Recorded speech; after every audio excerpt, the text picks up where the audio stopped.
देश में ऐसे भारत माता के लाल जब 2014 में देश की बागडोर उन्होंने अपने हाथों में संभाली, तब से लेके आज तक उन्होंने, चूंकि वो गरीब माँ बाप के बेटा हैं, उन्होंने गरीबी को देखा नहीं है, जिया है। तो वो अच्छे से जानते हैं कि देश में कोने कोने हर जात धर्म समुदाय वर्ग के लोगों को किस चीज की आवश्यकता है। उस पर आधारित उन्होंने सबका साथ सबका विकास पर लेके एक जो मूल मंत्र था उसी पर काम किया। मैंने देखा कि चाहे देश में किसी जात धर्म के लोग विरोधी हमेशा भारतीय जनता पार्टी पर आरोप लगाते रहे कि भारतीय जनता पार्टी मुस्लिम समाज की विरोधी है, और हमारे प्रधानमंत्री जी ने जो भी योजनाएं बनाई कभी किसी के लिए भेदभाव न करते हुए सबके लिए समर्पित योजनाएं बनाई। मैं आपको बताना चाहूंगी कि आपने देखा कि सबसे पहले अगर वो शपथ लेने के लिए गए, उन्होंने लोकतंत्र मंदिर मानकर जिस तरीके से संसद भवन की सीढ़ियों पर माथा टेक के वो संसद भवन में प्रवेश हुए, उसी दिन समझ में आ गया था कि देश में निश्चित बदलाव आएगा। और देश में बदलाव एक नहीं अनेकों लगातार बदलाव होते चले आ रहे। आपने देखा कि सबसे पहले उन्होंने महिलाओं के लिए देखा कि वो गांव में गरीब महिलाएं, पानी बरस जाता था, चारों तरफ पानी भरा होता था, लकड़ी नहीं होती थी, कच्ची लकड़ी काट के लाती थी जंगलों से महिलाएं, और जब वो खाना बनाती थी उनके नाक और मुंह में धुआं जाता था। तो उनको बचाने के लिए उन्होंने सबसे पहले उज्ज्वला योजना बनाई। और मैं ये भी जानती हूँ कि आप इस बारे में प्रश्न करोगे तो मैं उसका जवाब भी देने को तैयार हूँ। इसके बाद में आपने देखा होगा, मैं तो कहती हूँ कि बेटियों के लिए उन्होंने सबसे पहले, चूंकि मैं भी एक महिला हूँ तो मैं महिलाओं के और बेटियों को दर्द को बनी बात समझती हूँ। तो सबसे हमें तो ये लगता है कि हमारे देश की बेटियों को इतना लंबा इंतजार करना पड़ा।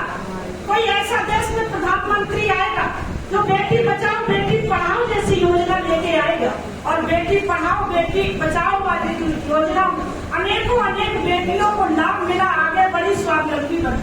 मुझे ध्यान है कि मैंने देखा, एक दिन मैं मंत्रालय गई तो मैंने देखा कि तो 1947 के बाद, देश आजाद के बाद और हमारे 2014 के पहले का महिलाओं के लिए स्वयं सहायता समूह केवल 2 करोड़ 35 लाख ही बने थे इतने लंबे समय के। लेकिन इन 9 वर्षों में हमारे देश के प्रधानमंत्री जी ने उन महिलाओं को, गाँव में गरीब महिलाओं को स्वावलंबी बनाने के लिए, उनको अपने आत्मनिर्भर बनाने के लिए उन्होंने लगभग 8 करोड़ से ज्यादा स्वयं सहायता समूह की महिलाओं को बनाया, और उसमें अनुदान देके, और जो महिलाएं आगे उससे कोई भी चीज का उत्पाद करती हैं उनको मार्केट नहीं मिलता। तो 2018 में आप लोग जानते हैं कि उन्होंने जेम पोर्टल का स्थापित किया, और जेम पोर्टल के माध्यम से जो स्वयं सहायता समूह की महिलाएं अपनी सामग्री को उत्पाद करती है, वहां से उनको मार्केटिंग होती है घर बैठे।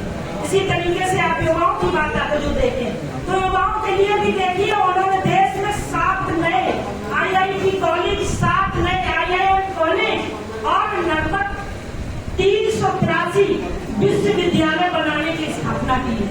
उस समय हमें ध्यान है कि देश में मेट्रो बहुत कम थी, आज देश में लगभग 20 शहरों में मेट्रो की स्थापना हो गई, मेट्रो लाइन बनी, और मेट्रो से उस शहर में आने जाने की बड़ा ट्रैफिक होता था, सुविधा मिलती है, समय से बच्चे स्कूल नहीं जा पाते थे, समय से व्यापारी अपने दुकान नहीं खोल पाते थे ट्रैफिक की वजह से, उससे भी छुटकारा मिला। एक नहीं अनेकों अनेक, और सबसे हमारे पंडित दीनदयाल उपाध्याय जी की जो परिकल्पना थी, कभी उन्होंने देखा था कि पंक्ति में अंतिम छोर का व्यक्ति अपने बराबर पर खड़ा करना, उन तक लाभ पहुँचाना, इस सोच के आधार पर आदरणीय प्रधानमंत्री जी ने स्वनिधि योजना के माध्यम से 35 लाख रेल पटरी वालों को लोन देने के, सस्ते लोन देने का काम किया। एक नहीं अनेकों योजनाएं हम जब देखते हैं कि 2014 के पहले की किसानों के MSP और आज की MSP में भारी वृद्धि हुई है। आप देखिए बजट के लिए भी 2014 से और इन वर्षों में, 9 वर्षों में MSP की भारी वृद्धि और 6 गुना बजट किसानों को बढ़ाया। और यही तक नहीं, हमारे देश के प्रधानमंत्री जी ने कहा कि केवल सांसद, विधायक और सरपंच और ब्लॉक प्रमुख की निधि नहीं होनी चाहिए, हमारे देश में अन्नदाता किसान का भी सम्मान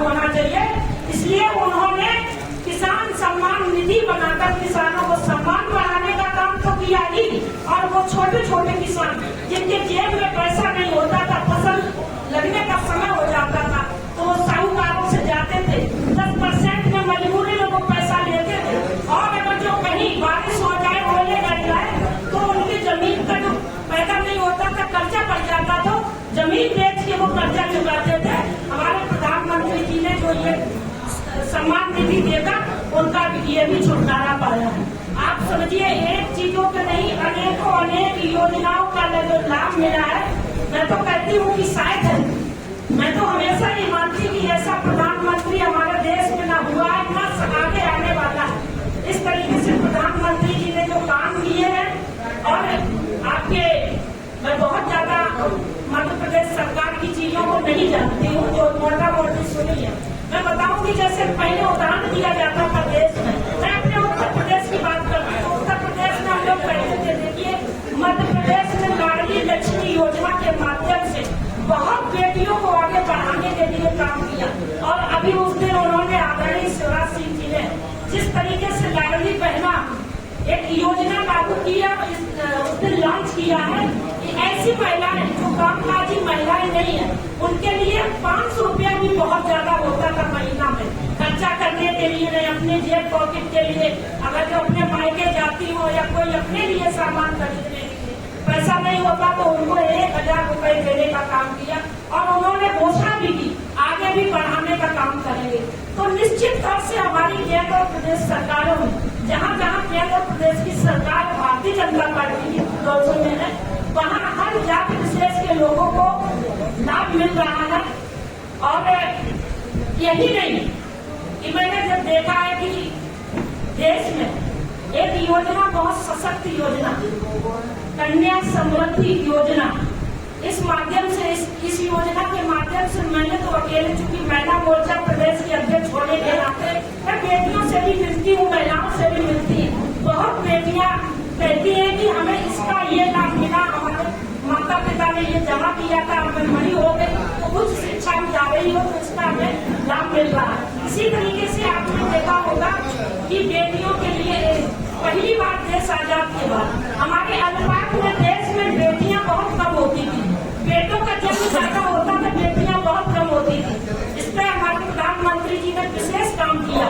इसलिए आज की स्थिति में देखिए 1000 बेटों पे 1020 बेटियां जन्म लेने लगी हैं। तो निश्चित तौर पर देश में अनेक और एक देश में बहुत बड़ी कमी थी कि कहीं न कहीं कुपोषण के शिकार बच्चे बहुत होते थे। उस पर भी हमारे देश के प्रधानमंत्री जी ने और प्रदेश की सरकारों ने बड़ा काम किया है कि जो गर्भवती महिलाएं हैं, उनके घर में बच्चा पल रहा है, तो खान पान उनका अच्छा नहीं होता था, इसलिए उन्होंने पोषण अभियान चलाकर समय समय पर माओ को, जो गर्भवती महिलाओं को जब बच्चा जन्म ले लेता है, तो उनको खाने पिलाने के लिए बड़ी बेटी किशोरियां हो जाती, उनके लिए अनेक काम कराए हैं। तो निश्चित तौर से मैं आज भिंड के आप पत्रकार साथियों के माध्यम से यहाँ पर मैं प्रधानमंत्री जी को आभार व्यक्त करते हुए बहुत बहुत धन्यवाद। सरकार सारी योजनाएं ठीक है। मोदी जी जब आपने देखा कोई भी योजनाओं का लॉन्च किया है, तो मोदी जी ने स्वयं किया है।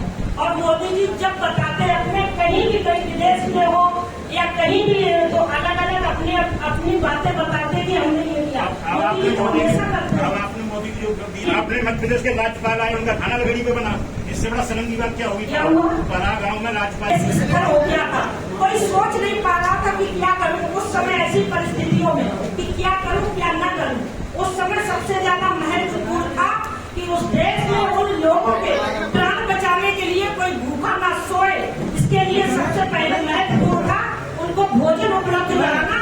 और बना के भी सरकारों ने भोजन दिया और कच्चा अनाज भी दे रहे हैं।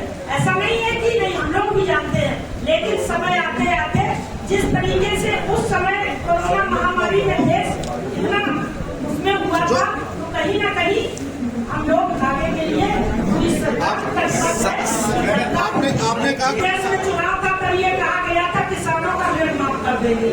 सरकार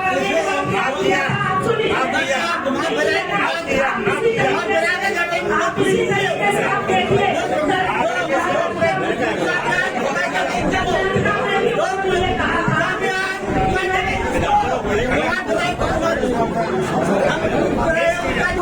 जाएंगे। अभी चुनाव की प्रक्रिया अभी आई नहीं है और जो होगा जद्दू आपके सामने आ जाएगा। अभी ये जो प्रेस वार्ता है, मैं आपको बता दूं, माननीय हमारे यशस्वी प्रधानमंत्री जी का जो 9 वर्ष का कार्यकाल पूर्ण हुआ है, उनकी 9 वर्ष की उपलब्धियां और हमारी मध्य प्रदेश शासन की जो अभी तक की संगठन की दी है वो अपनी भी निभा रही है और लगातार आप लोगों से उन्होंने चर्चा भी की है। अब जो विशेष सवाल है जो और भी धीरे धीरे हम बताएंगे आपको, जैसा कि 9 वर्ष की उपलब्धियां प्रदेश सरकार, केंद्र सरकार की और अभी प्रदेश सरकार की जो उपलब्धियां हैं। अच्छा आप बताइए, 2003 से सरकार भाजपा की बनी, तो आजादी के 60-65 सालों में जो विकास होना था, क्या वो विकास हुआ? 2003 से जब भारतीय जनता पार्टी की सरकार बनी और लगातार अभी तक कितनी उपलब्धियां हुई हैं, तब का विकास और अब का विकास, अगर हम इनमें गणना करें, लाडली लक्ष्मी योजना की बात करें तो भिंड जिले में 88,415 लाडली लक्ष्मी बेटियां हैं जो भी 21 वर्ष हो गए, होने के बाद उनके खाते में सीधे